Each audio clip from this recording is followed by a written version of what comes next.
essays and constables. I am Shivakumar. Nearly I am having 32 years experience in teaching of geography for all type of competitive exams, particularly essays and constables, etc. Right, మనం degree ఫ్రెష్గా coaching వచ్చిన వాళ్ళు అయితే 5 సంవత్సరాలకి పూర్వం, ఒకవేళ PG post graduation కూడా పూర్తి చేసిన వాళ్ళు అయితే 7 సంవత్సరాలకి పూర్వం వదిలేసిన సబ్జెక్ట్ మన సబ్జెక్ట్. ఇప్పుడు 10th క్లాస్లో సోషల్ స్టడీస్లో ఒక భాగంగా భూగోళ శాస్త్రం మనం చదువుకోవడం జరిగింది. ఫ్రమ్ ది ప్రైమరీ క్లాసెస్ నుంచి 10th క్లాస్ వరకు మాత్రమే మనం భూగోళ శాస్త్రం చదువుకున్నాం. 10th క్లాస్ తర్వాత ఇంటర్మీడియట్, పీజీ, డిగ్రీ, పీజీ ఇది ఎక్కడ కూడా మనకి భూగోళ శాస్త్రంతో పరిచయం లేదు, వదిలేసాం ఒక సబ్జెక్ట్. కానీ ప్రస్తుతం జరుగుతున్న అన్ని రకాల పోటీ పరీక్షలలో భూగోళ శాస్త్రానికి అత్యంత ప్రాధాన్యత సంతరించుకుంది. ఎందుకు? మనం అంతకాలం క్రితం వదిలేసిన సబ్జెక్ట్ని మళ్ళీ ఇప్పుడు ఎందుకు తీసుకొచ్చారు? జాగ్రఫీ అనేది మనం ఎందుకు చదవాలి చూద్దాం. ప్రస్తుతం మనం ఉద్యోగాలు చేసే ప్రాంతాల్లో ఏ ప్రాంతాల్లో అయితే ఉద్యోగాలు చేస్తున్నామో ఆ ప్రాంతాల భౌగోళికపరమైన అంశాల పట్ల మనకి పూర్తి అవగాహన అనేది అవసరం. అదొకటి. ఏ ప్రాంతాల్లో అయితే పనిచేస్తున్నామో ఆ ప్రాంతాలలో ఎటువంటి పంటలు పండిస్తూ ఉంటారు, ఎటువంటి ఖనిజ వనరులు ఉన్నాయి, ఎలాంటి నిధి నిక్షేపాలు ఉన్నాయి, ఎలాంటి ఖనిజ నిక్షేపాలు ఉన్నాయి, మొదలైన వాటి పట్ల ఆ ప్రాంత ప్రజల యొక్క జీవన విధానం ఏంటి, మొదలైన వాటి పట్ల మనకు అవగాహన ఎంతైనా అవసరం. ఆ అవగాహనని పెంపొందించడానికి మన భూగోళ శాస్త్రం తోడ్పడుతుంది. కాబట్టి మనం భూగోళ శాస్త్రాన్ని చదవాలి. అదొకటి. ప్రస్తుతం స్థానికంగా, రాష్ట్రవ్యాప్తంగా, దేశవ్యాప్తంగా, అంతర్జాతీయంగా అత్యంత కీలక పాత్ర వహిస్తున్న అంశం ఏది అంటే విపత్తుల నిర్వహణ, డిజాస్టర్ మేనేజ్మెంట్. సో ఆ విపత్తుల నిర్వహణ సమయాలలో ప్రభుత్వ అధికారులుగా, ప్రభుత్వ ఉద్యోగులుగా మనం ఎటువంటి చర్యలు తీసుకోవాలి, ఏ విధంగా ప్రజల సహకారాన్ని పొందాలి, మొదలైన వాటి పట్ల పూర్తి అవగాహన మనకి ఎంతైనా అవసరం. సో ఈ డిజాస్టర్ మేనేజ్మెంట్ సబ్జెక్ట్ని కూడా 2007 సంవత్సరం నుంచి అన్ని రకాల పోటీ పరీక్షలు రాసే అభ్యర్థులకి ఒక పాఠ్యాంశంగా భాగంగా దాంట్లో చేర్చాలని చెప్పి కేంద్రం నిర్ణయించింది. Disaster management, NDMA, national disaster management authority, అది 2007 సంవత్సరం నుంచి విపత్తు నిర్వహణ అనే అంశాన్ని కూడా పోటీ పరీక్షలకు ప్రిపేర్ అయ్యే అభ్యర్థులకి వాళ్ళ అవగాహనలో పెంపొందించాలనే ఉద్దేశంతో ఒక భాగంగా చేస్తడం జరిగింది. అది కూడా మన భూగోళ శాస్త్రంలో ఒక భాగమే కనుక మనం భూగోళ శాస్త్రం చదవాలి.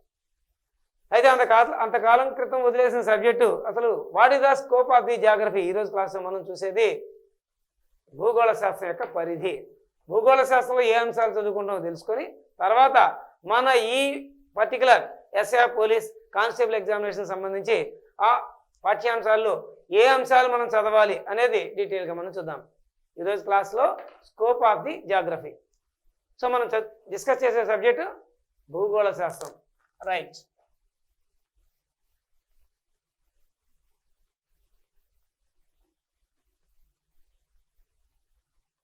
భూగోళ శాస్త్రం. భూగోళ శాస్త్రాన్ని ఇంగ్లీష్లో జాగ్రఫీ అని పిలుస్తాం. ఇది ఒక బిట్టే రేపు పొద్దున ఎగ్జామినేషన్లో. జాగ్రఫీ, భూగోళ శాస్త్రాన్ని ఆంగ్లంలో ఏమంటారు అని అడుగుతాడు. ఆప్షన్స్లో ఫస్టే జాగ్రఫీ అని ఇస్తాడు. కానీ మనం వికృతంగా ఆలోచించి ఇంత ఈజీగా బిట్ ఇవ్వడేమో అని అనుకుని మనం వేరే ఆప్షన్స్లోకి వెళ్తాం. సెకండ్ ఆప్షన్లో సిస్మాలజీ అని ఉంటుంది. ఓకే, ఇది భూకంపాల గురించి చదువుతుంది మనకు తెలుసు. థర్డ్ ఆప్షన్లో లిమ్నాలజీ అని ఇస్తాడు. ఓకే, ఇది సరస్సుల గురించి అధ్యయనం చేస్తుంది. ఇది కాదు, వదిలేస్తాం. ఫోర్త్ ఆప్షన్లో ఇస్తాడు జియోమార్ఫాలజీ అని ఇస్తాడు. మనం వికృతంగా ఆలోచించి ఇంత సులువుగా బిట్ ఇవ్వడేమో అనుకుని జాగ్రఫీ కాదు అనుకుని జియోమార్ఫాలజీ ఇదేదో వెరైటీగా ఉందని చెప్పేది ఆన్సర్ కింద పెట్టేస్తాం. ఆ బిట్ కాస్త మనకు పోతుంది, ఆన్సర్ మార్కు పోయింది. ఆ మార్క్ మనకి ఎందుకు పోయింది? మనం ఓవర్ థింకింగ్ వల్ల, ఇంత సులువైన బిట్లు ఇవ్వడేమో అని మనం అనుకోవడం వల్ల. ఏమండి, కాంపిటేటివ్ ఎగ్జామినేషన్ అంటే సులువైన బిట్లు అస్సలు ఇవ్వకూడదనే రూల్, నియమం ఏమైనా ఉందా? లేదు. ఎంత ఈజీ బిట్ అయినా, ఎలాంటి బిట్స్ అయినా ఇవ్వడానికి అవకాశాలు ఉంటాయి. అయితే ఏ బిట్ ఇచ్చినా భూగోళ శాస్త్రాన్ని జాగ్రఫీ అంటారని ఎంత కాన్ఫిడెంట్గా మనకు తెలుసో అదే మాదిరిగా జాగ్రఫీలో ఏ బిట్ ఇచ్చినా మనం అంత కాన్ఫిడెంట్గా రైట్ ఆన్సర్ రాయాలి అంటే ఏదో చిన్న పని చేయాలి. చేస్తారా? చేయరా? చేస్తారు. ఏంటి ఇప్పుడు చెప్పను, సిలబస్ స్టార్ట్ చేసినప్పుడు చెప్తాను. రైట్. సో భూగోళ శాస్త్రాన్ని ఆంగ్లంలో జాగ్రఫీ అంటారు. జాగ్రఫీ అనే ఈ పదం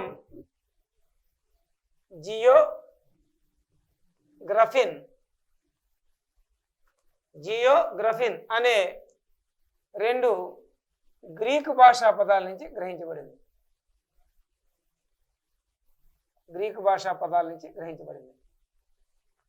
గ్రీకు భాషలో జియో అంటే భూమి అని అర్థం, గ్రఫిన్ అంటే వర్ణన అని అర్థం. సో భూమికి సంబంధించిన వర్ణన చేసే శాస్త్రాన్ని భూగోళ శాస్త్రం అని పిలుస్తారు. మాస్టర్ భూమి వర్ణనా శాస్త్రం అనొచ్చు కదా, మధ్య గోళం ఎక్కడి నుంచి వచ్చిందండి? భూమి యొక్క ఆకారం దీర్ఘగోళం ఆకారంలో ఉంటుంది.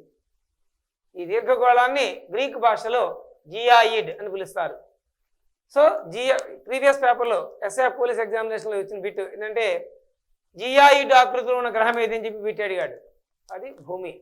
సో భూమి యొక్క ఆకారం దీర్ఘగోళాకారం లేదా జియాయిడ్ ఆకారంలో ఉంటుంది.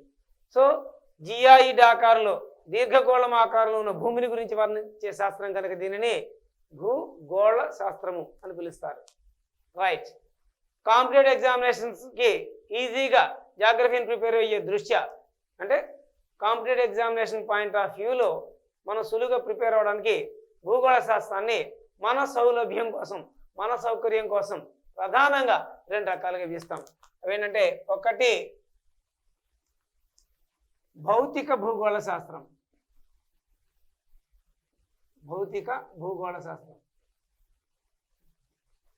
రెండవది రసాయనిక భూగోళ శాస్త్రం కాదు, ఏంటంటే ఆర్థిక మరియు మానవ భూగోళ శాస్త్రం.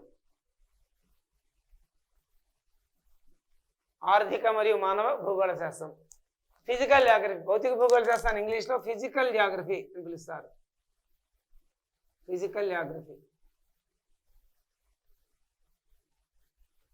ఆర్థిక మరియు మానవ భూగోళ శాస్త్రాన్ని ఎకనామిక్ అండ్ హ్యూమన్ జాగ్రఫీ.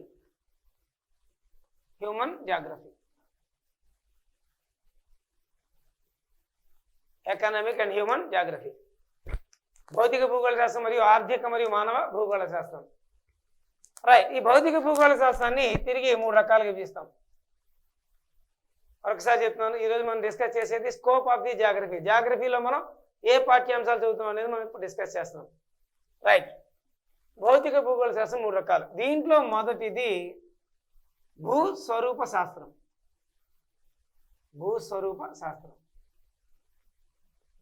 దీన్ని ఇంగ్లీష్లో ఏమని పిలుస్తారంటే జియోమార్ఫాలజీ.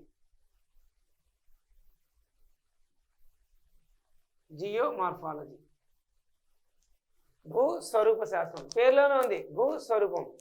భూమి యొక్క స్వరూప స్వభావాల గురించి అధ్యయనం చేసేది భూస్వరూప శాస్త్రం. Nature of the study of the earth is called geomorphology.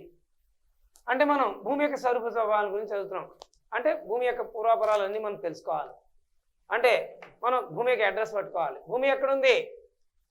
సౌర కుటుంబంలో భాగం. సౌర కుటుంబం ఎక్కడుంది? విశ్వంలో ఉంది. సో మనందరం విశ్వంలోకి వెళ్తున్నాం ఇప్పుడు. ఎలాగా? కేజీహెచ్ అనే స్పేస్ షిప్లో, అంటే మన ఇన్స్టిట్యూట్ పేరు అంతకంటే ఏం కాదు. ఓకే, కేజీహెచ్ అనే స్పేస్ షిప్లో మనందరం విశ్వంలోకి అడుగు పెడుతున్నాం. రైట్. మనం తెలుసుకోవాల్సిందంటే విశ్వం గురించి తెలుసుకోవాలి. విశ్వంలో మనం అడుగు పెట్టాం కాబట్టి ఆ విశ్వం ఇంకా మనదే. సో మన విశ్వం. సో మన మొట్టమొదటి పాఠం మన విశ్వం, అవర్ యూనివర్స్. మనం విశ్వం నుంచి వెళ్ళి వెతికి సూర్యుడిని పట్టుకున్నాం.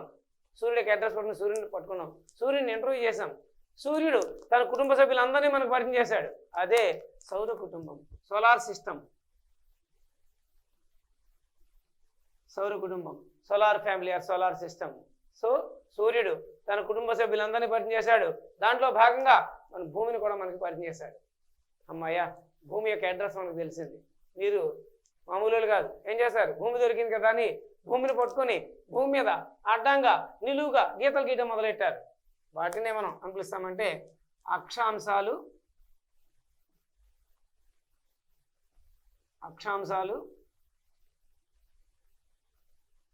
మరియు రేఖాంశాలు అని పిలుస్తారు. అక్షాంశాలు రేఖాంశాలు, లాటిట్యూడ్స్ అండ్ లాంగిట్యూడ్స్, అక్షాంశాలు రేఖాంశాలు. అమ్మాయ్యా, మనం భూమిని పట్టుకుని భూమి మీద అడ్డంగా నిలువుగా గీతలు గీస్తుంటే భూమికి చక్కెర ఇల్లు పుట్టింది, జారిపోయింది. మీరు గబగబా నా దగ్గరికి పరిగెట్టి వచ్చి మాస్టారు భూమి జారిపోయింది అన్నారు.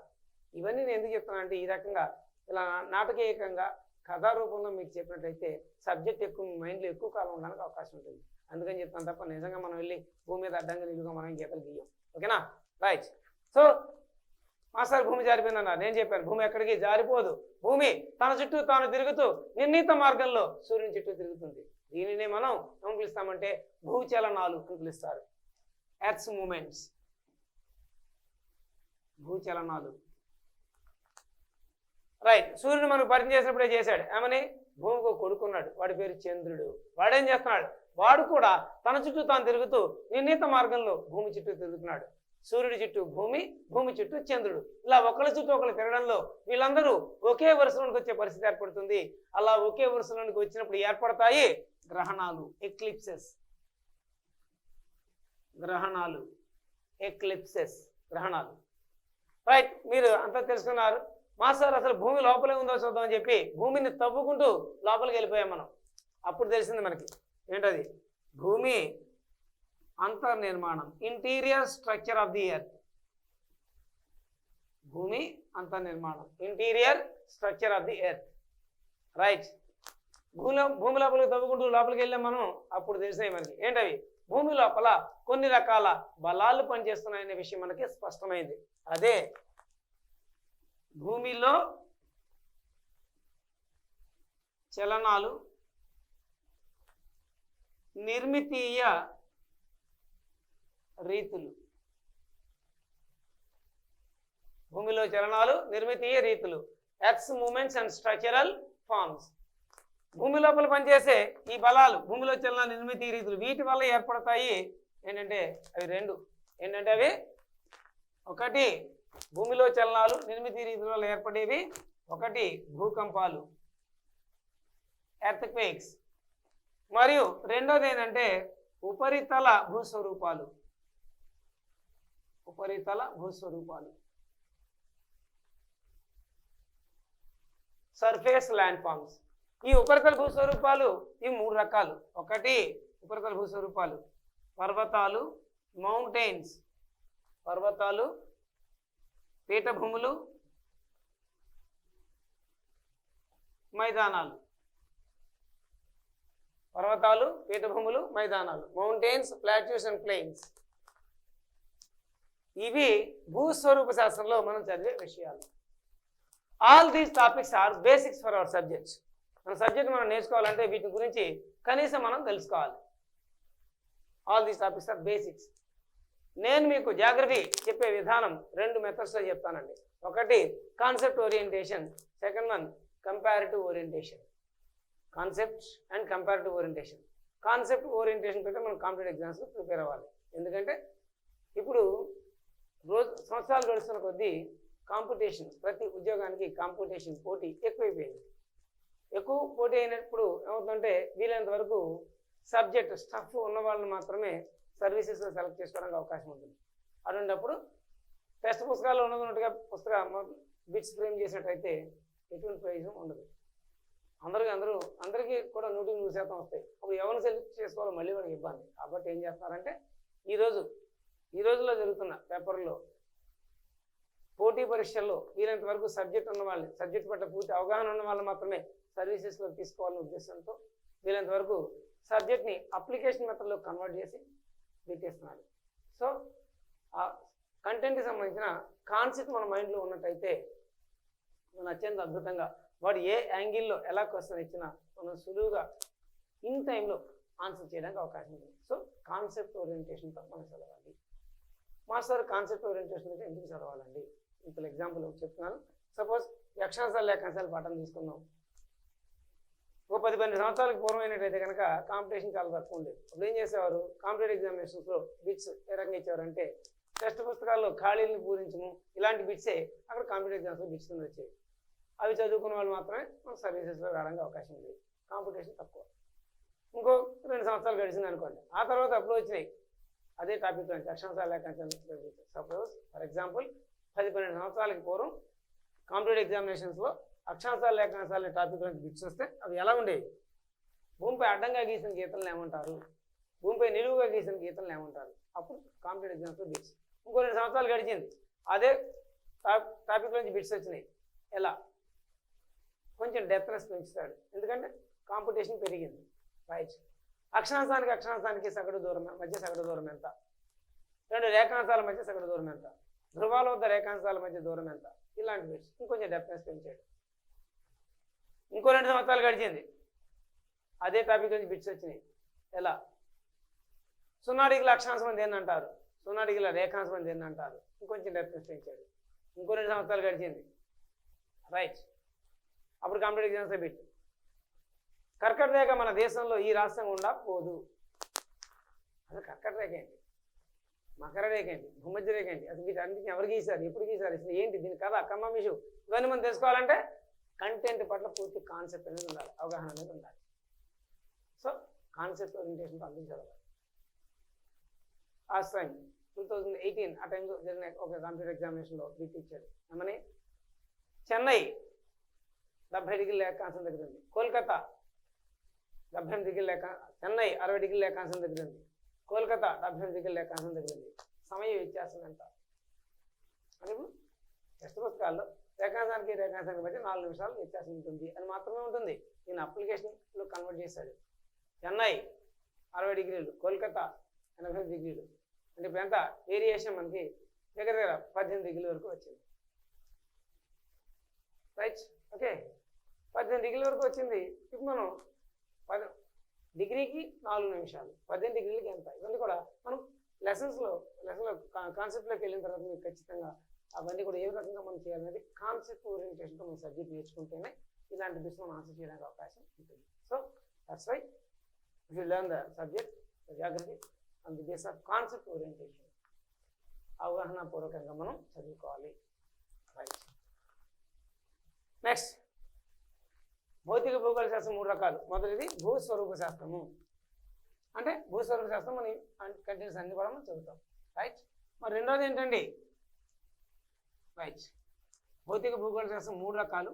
మొదటిది భూస్వరూప శాస్త్రం, రెండవది శీతోష్ణ స్థితి శాస్త్రం, క్లైమేటాలజీ. రెండవది క్లైమేటాలజీ.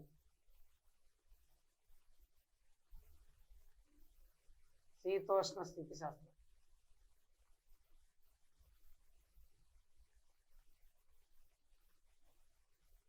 క్లైమేటాలజీ.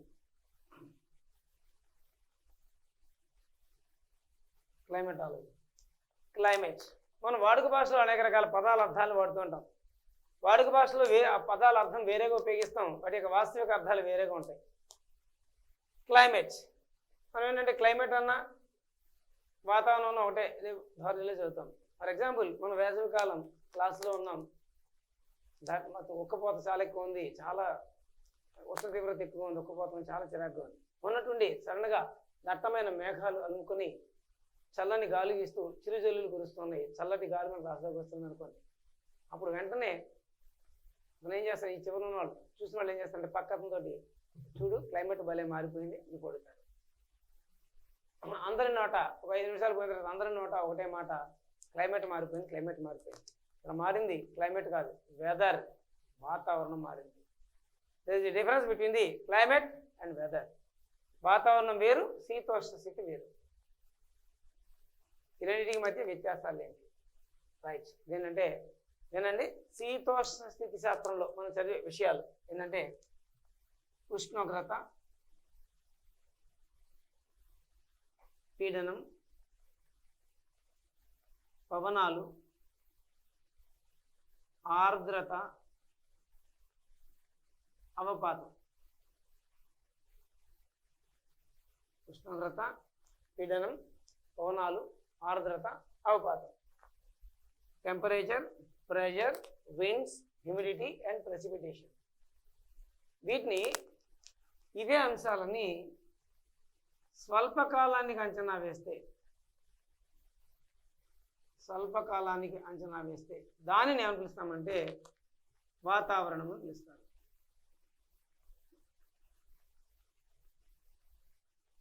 వాతావరణం అట్మాస్ఫియర్. ఇవే అంశాలని సుదీర్ఘకాలానికి అంచనా వేస్తే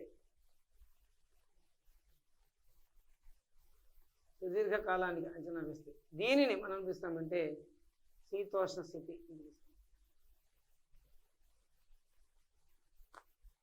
సుదీర్ఘకాలం అంటే ఎంత ఉంటుందండి? శీతోష్ణ స్థితిని అంచనా వేయాలంటే కావాల్సిన కాల వ్యవధి ఎంతంటే 30 నుండి 35 సంవత్సరాలు. 30 నుండి 30 సంవత్సరాలు. సో శీతోష్ణ స్థితిని అంచనా వేయడానికి అవసరమైన కాల వ్యవధి 30 నుండి 30 సంవత్సరాలు. సో మనకి వాతావరణం అని చెప్తూ ఉంటారు న్యూస్లో, టీవీలో, న్యూస్లో వాటిలో చెప్తూ ఉంటారు. ఏమని? రాష్ట్రంలో ప్రధాన నగరాలు మరియు పట్టణాల్లో నమోదైన గరిష్ట కనిష్ట ఉష్ణోగ్రతలు వెదర్ రిపోర్ట్ చెప్తూ ఉంటారు. బంగాళాఖాతంలో అల్పపీడనం ఏర్పడింది. ఇది రాగల అంటే బంగాళాఖాతం అల్పపీడనం ఏర్పడి చెప్పి ఈరోజు చెప్తారు. అమర్నాడు అల్పపీడనం కాస్త వాయుగుండంగా మారి చెన్నైకి ఆగ్నేయంగా 300 కిలోమీటర్ల దూరంలో కేంద్రీకృతమైంది. దీని ప్రభావంతో రాగల 24 గంటల్లో ఉత్తర కోస్తా, దక్షిణ కోస్తా, తెలంగాణ ప్రాంతాలలో ఉరుములు మెరుపులతో కూడిన భారీ వర్షాలు కురుస్తాయి అని చెప్తారు. రైట్. అంటే ఇదంతా రాగల 24 గంటల్లో, రాగల 48 గంటలు ఈ రకంగా చెప్తారు. అంతేగాని రాగల 30 సంవత్సరాల పాటు వర్షం వస్తుందని చెప్పరు. ఇలాగా స్వల్పకాలానికి అంచనా వేసేదాన్ని వాతావరణ పరిస్థితిని పిలుస్తాం. 30 నుండి 30 సంవత్సరాల కాల వ్యవధికి అంచనా వేసేదాన్ని శీతోష్ణ స్థితిని పిలుస్తాం. ఈ శీతోష్ణ స్థితి అనే భావన మనకి తోడ్పడదు. ఎవరికి? మనకి ఎవరికి ఉపయోగపడుతుంది? భూగర్భ శాస్త్రవేత్తలకు ఉపయోగపడుతుంది, భూగోళ శాస్త్రవేత్తలకు ఉపయోగపడుతుంది. ఏంటి? ఏనండి? శీతోష్ణ స్థితి, వృక్ష సంపద, మానవ జీవన విధానం. 3 అంశాలు. ఏవేంటి? శీతోష్ణ స్థితి, వృక్ష సంపద, మానవ జీవన విధానం. ఈ అంశాలను ఆధారంగా చేసుకొని ఈ అంశాల విషయంలో ఒకే పోలికలు ఉన్న ప్రాంతాలు ప్రపంచంలో ఎక్కడెక్కడ ఉన్నా సరే వీటన్నిటినీ కలిపి ఒకే రకమైన ప్రకృతి సిద్ధ మండలంగా ప్రకటిస్తారు. వాటినే ఏం పిలుస్తామంటే ప్రపంచ ప్రధాన ప్రకృతి సిద్ధ మండలాలు, వరల్డ్ మేజర్ న్యాచురల్ రీజియన్స్. ఇలాంటి మండలాలు మొత్తం 13 మండలాలు ఉన్నట్టు భూగోళ శాస్త్రవేత్తలు గుర్తించారు. రైట్. సో ఈ ప్రపంచ ప్రధాన ప్రకృతి సిద్ధ మండలాలు ఉష్ణోగ్రత, పీడనం, పవనాలు, ఆర్ద్రత, అవపాతం ఇవన్నీ కూడా శీతోష్ణ స్థితి శాస్త్రంలో భాగాలు. ఇవి కూడా మన భూగోళ శాస్త్రంలో భాగమే. రైట్. మరి భౌతిక భూగోళ శాస్త్రం 3 రకాలు. ఒకటి భూస్వరూప శాస్త్రం, 2 శీతోష్ణ స్థితి శాస్త్రం. ఇప్పుడు మూడోది ఏంటండి? మూడోది సముద్ర శాస్త్రం. సముద్ర శాస్త్రం, ఓషనోగ్రఫీ.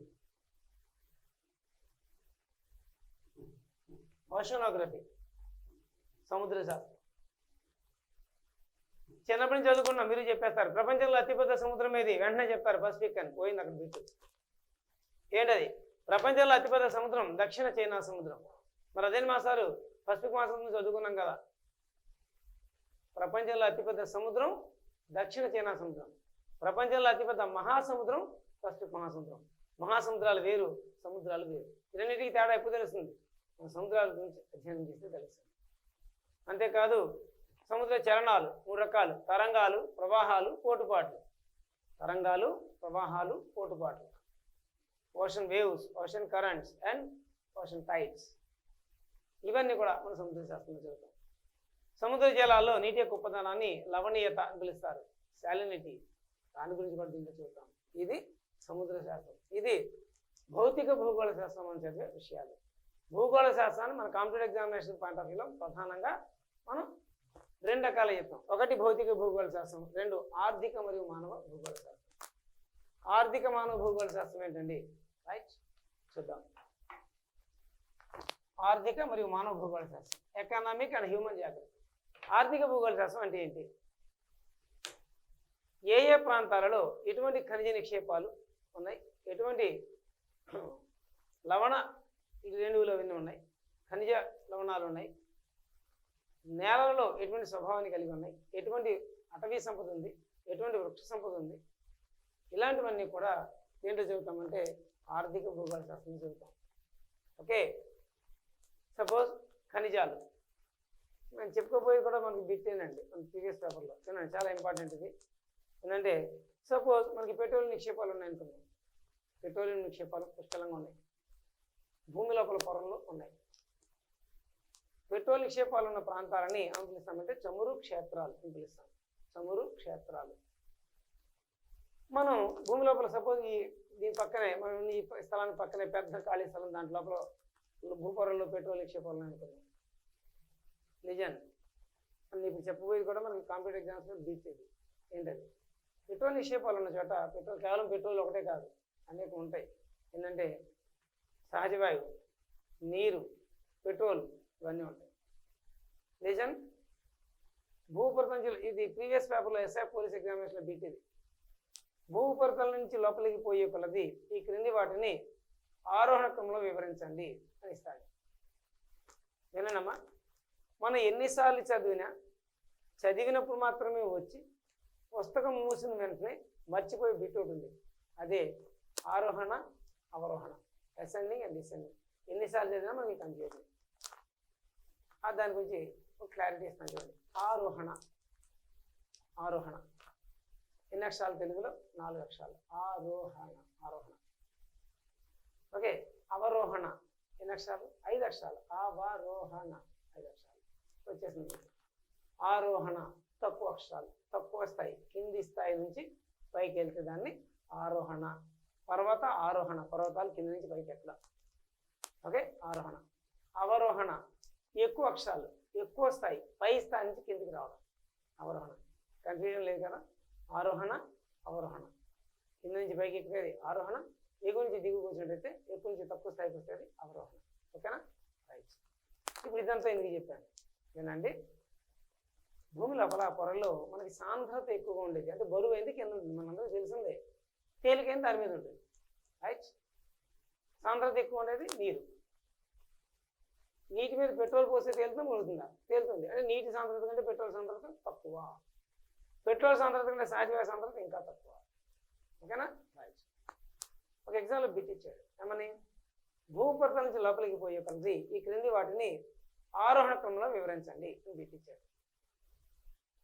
రైట్. ఇవి ఈ మూడే ఏమేంటాయి? పెట్రోలు, నీరు, సహజవాయువు. నీరు, పెట్రోల్, సహజవాయువు. సహజవాయువు, పెట్రోల్, నీరు. ఏది కాదు వాడు ఇచ్చిన ఆప్షన్స్. ఉపరితలం నుంచి లోపలికి పోయే కొలది ఈ క్రింది వాటిని ఆరోహణ క్రమంలో వివరించండి. ఎప్పుడు కూడా భూపరితలం నుంచి మనం లోపలికి వెళ్తాం, లోపల నుంచి బయటికి రాం కదా, మనం ఉన్నది ఉపరితలం మీదే కదా, ఉపరితలం నుంచి లోపలికి వెళ్తాం. భూపరితలం నుంచి లోపలికి పోయే కొలది అని దానికి ఆ పదానికి మనం ప్రాధాన్యత ఇవ్వకూడదు. ఈ క్రింది వాటిని ఆరోహణ క్రమంలో వివరించండి, అవరోహణ క్రమంలో వివరించండి. వాటికి ఆ ఇచ్చిన అంశాలు ఆరోహణ అడిగాడా అవరోహణ అడిగాడు చూసి మనం ఆన్సర్ చేయాలి. అంటే ఇప్పుడు దీని ఆన్సర్ ఏంటి? భూపరితలం నుంచి లోపలికి పోయే కొలది ఈ క్రింది వాటిని ఆరోహణ క్రమంలో వివరించండి. ఆరోహణ క్రమం అంటే కింద నుంచి పైకి. రైట్. కింద ఉండేది నీరు, నీటి పైన పెట్రోల్, పెట్రోల్ పైన సహజవాయువు. ఇది ఆరోహణ క్రమం. అదే అవరోహణ అని అడిగా అనుకోండి, సహజవాయువు, పెట్రోలు, నీరు, ఇది అవరోహణ క్రమం.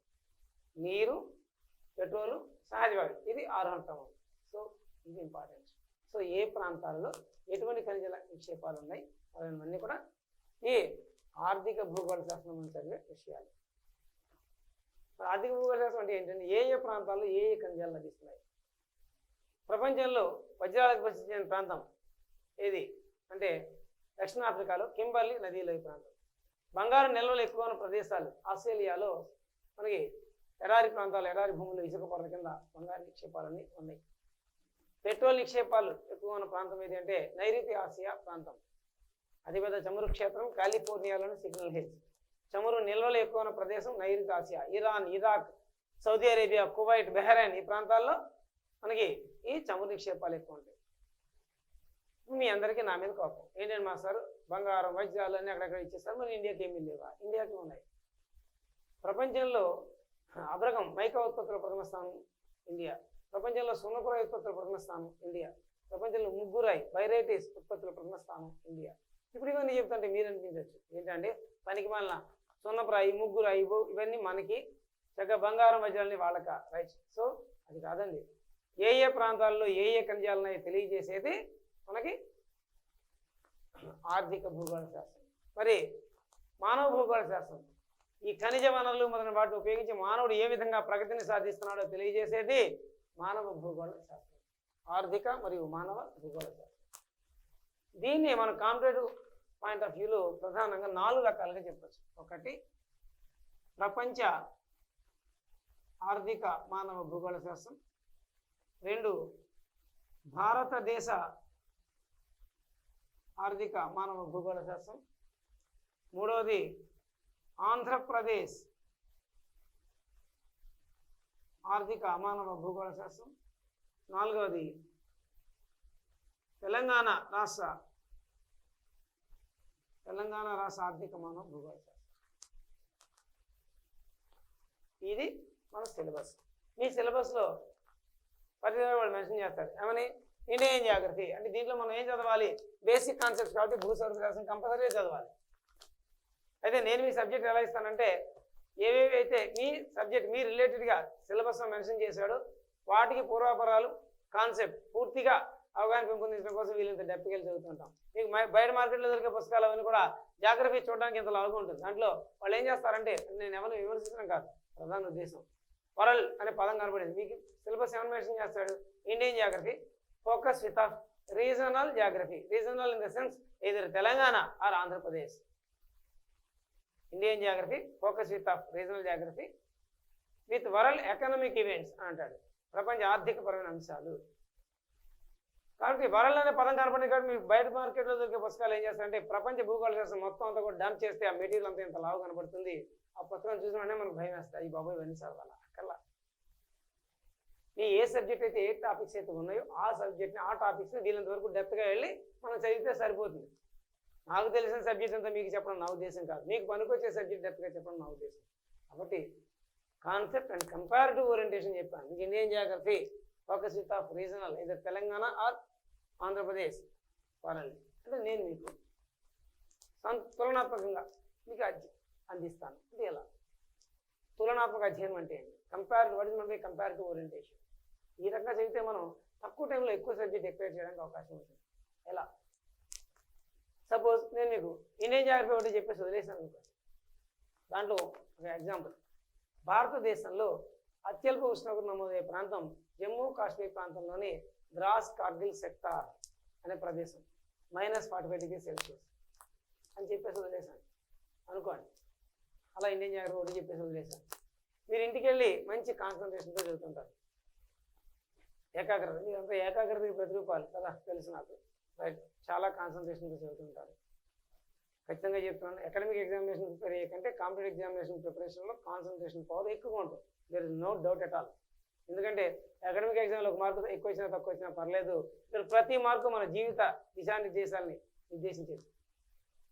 కాబట్టి మనకి కాన్సన్ట్రేషన్ పవర్ ఎక్కువే ఉంటుంది ఖచ్చితంగా, దాని డౌట్ లేదు. రైట్, అదే నేను ఇండియన్ జియోగ్రఫీ ఒకటి చెప్పేసి వదిలేసాను అనుకోండి, మీరు చదువుతుంటే ఖచ్చితంగా కాన్సన్ట్రేషన్గా చదివే వాళ్ళకి ఒక డౌట్ వస్తుంది.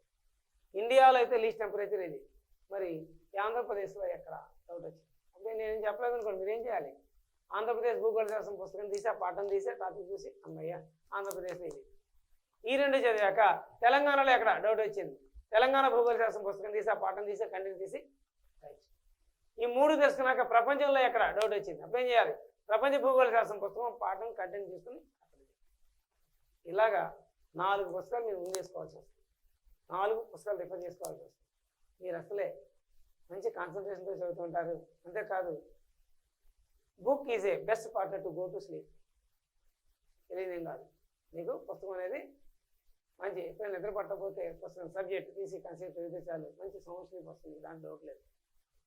రైట్, సో పుస్తకం తీసి మీరు చదువుతారు. 4 పుస్తకాలు రిఫర్ చేసి కూర్చునేసరికి మీ చుట్టూ పుస్తకాలు అన్నీ ఉంటాయి, కానీ 4 బిట్లు చదువుతారు. అంటే ఒక బిట్టే 4 పుస్తకాలు రిఫర్ చేసి చదవడంతో మీకు వెంటనే నిద్ర చేసి పడుకుంటారు. పాపం మీ పెద్దవాళ్ళు వచ్చి అబ్బా మా వాడేమో తెగ చదివేశాడు చుట్టూ పుస్తకాలను అలిసిపోయని చెప్పి అనుకుంటాడు. తీరా చూస్తే మీరు చదివింది 4 బిట్లు. కానీ అది కాదు, మనం తక్కువ టైంలో ఎక్కువ టాపిక్స్ చదవాలి, ఎక్కువ కంటెంట్ చదవాలి. మరి అది ఎలా వస్తుంది, కంపారిటివ్ ప్యాటర్న్ చదవాలి. మీకు ఆ కష్టమేమో లేకుండా ఒకే చోట ఆ కంటెంట్ అంతా నేనే ఇస్తాను. అంటే ఎలా, భారతదేశంలో అల్ప ఉష్ణోగ్రత నమోదయ్యే ప్రాంతం జమ్మూ కాశ్మీర్లోని ద్రాస్ కార్గిల్ సెక్టార్ -45°C. దాని పక్కనే ఆంధ్రప్రదేశ్లో అల్ప ఉష్ణోగ్రత నమోదయ్యే ప్రాంతం విశాఖ జిల్లా లంబసింగి -2°C. దాని పక్కనే తెలంగాణ రాష్ట్రంలో అల్ప ఉష్ణోగ్రత నమోదయ్యే ప్రాంతం ఆదిలాబాద్ 4.5°C. దాని పక్కన ప్రపంచంలో అల్ప ఉష్ణోగ్రత నమోదయ్యే ప్రాంతం అంటార్కిటికా ఖండంలోని ఓస్టాక్ అనే ప్రదేశం -88.8 °C. ఇప్పుడు చెప్పండి, ఇండియా, ఏపీ, తెలంగాణ, వరల్డ్ మొత్తం అంతా కూడా ఇలాగా విషయాలన్నీ ఒకచోటే పొందుపరిచేస్తాం. దీనివల్ల మీకు ఎక్కువ టైం వేస్ట్ అవ్వదు, ఒకే చోట మీరు కంపారిటివ్గా చదువుకోవచ్చు. ఇలాగా not only about the climatic elements, శీతోష్ణ స్థితికి సంబంధించిన మూలాంశాలు మాత్రమే కాదు, each and everything what ever it may be. అంటే సపోజ్ పంటలు, వరి ప్రపంచంలో ఎక్కడ ఎక్కువ పండిస్తారు, ఇండియాలో ఎక్కడ, ఏపీలో ఎక్కడ, తెలంగాణలో ఎక్కడ, వరికి సంబంధించిన వివరాలు, ఇలాగ పంటలన్నీ చదువుతాం. ఖనిజాలు, ఇనుము ప్రపంచంలో ఎక్కడ ఎక్కువ లభిస్తుంది, ఇండియాలో ఎక్కడ, ఏపీలో ఎక్కడ, తెలంగాణలో ఎక్కడ, దానికి సంబంధించిన వివరాలు, ఇలా ఖనిజాలన్నీ. పరిశ్రమలు, నూలు వస్త్ర పరిశ్రమ ప్రపంచంలో, ఇండియాలో, ఏపీలో, తెలంగాణలో, ఆంధ్రప్రదేశ్లో మొత్తం దాని వివరాలు, ఇలాగా పరిశ్రమలన్నీ. ఇలాగ కంపారిటివ్ ప్యాటర్న్లో మనం చదువుతాం. వరల్డ్ ఎకనామిక్ ఈవెంట్స్ అంటే ఇవి, అంతేగాని ప్రపంచ భూగోళ శాస్త్రంతో దాంట్లోకి రాదు. రైట్, ఇలాగా కంపారిటివ్ ఓరియంటేషన్లో మనం చదవాలి. కాన్సెప్ట్ అండ్ కంపారిటివ్ ఓరియంటేషన్లో మేము చెప్తాం. ఓకే, మీరు కాన్సన్ట్రేషన్తో మీరు చదివినట్లయితే మీ గోల్స్ రీచ్ అవ్వడానికి అవకాశం ఉంటుంది.